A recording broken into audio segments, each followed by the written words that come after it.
Paul était un homme qui avait eu une révélation divine, mais quand nous considérons plus attentivement cet homme, nous voyons que tout ne procédait pas de la révélation seulement.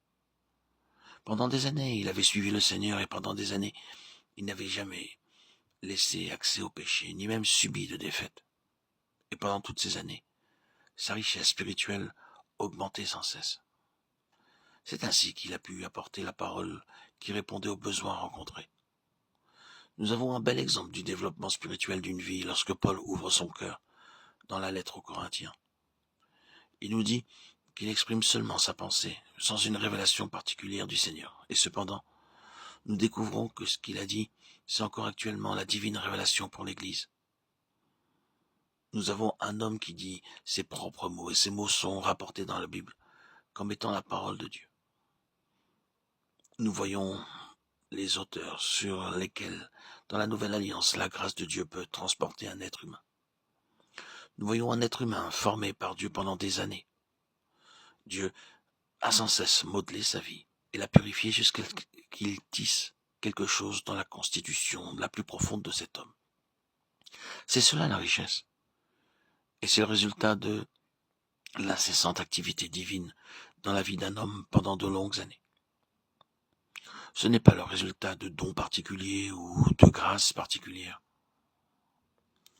Je suis très peiné lorsque fréquemment je rencontre des frères et des sœurs qui sont tellement dépendants d'expériences spirituelles particulières qu'ils sont comme des incroyants dans les périodes où ils ne reçoivent rien de particulier. Ils sombrent dans la même vie que celle des incroyants. Quel triste état de pauvreté cela révèle. Je reconnais que si Dieu nous retirait sa grâce, nous sombrerions bien vite.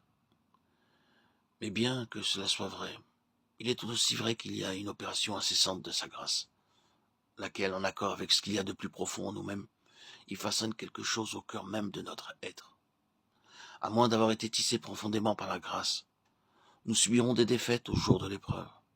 Si vous êtes spirituellement pauvre, vous en êtes conscient lorsque vos prières semblent ne pas être entendues, lorsque le ciel semble d'airain et quand tout semble affirmer que Dieu vous a abandonné. Et quoique vous puissiez recevoir de l'aide au moyen des réunions ou d'autres grâces particulières, vous vivez une vie de défaite en dehors de ces moments.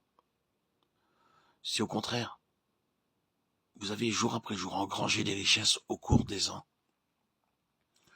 vous êtes soutenu dans l'épreuve et élargi intérieurement. Permettez-moi de vous parler franchement.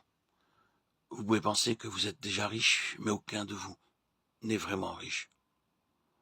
Autrefois, nous pensions que quelqu'un parmi les jeunes fidèles de Dieu et qui était plus avancé spirituellement que d'autres personnes. Mais récemment, lorsque nous avons abordé des choses profondes, nous avons constaté que peu parmi les jeunes avaient une connaissance expérimentale.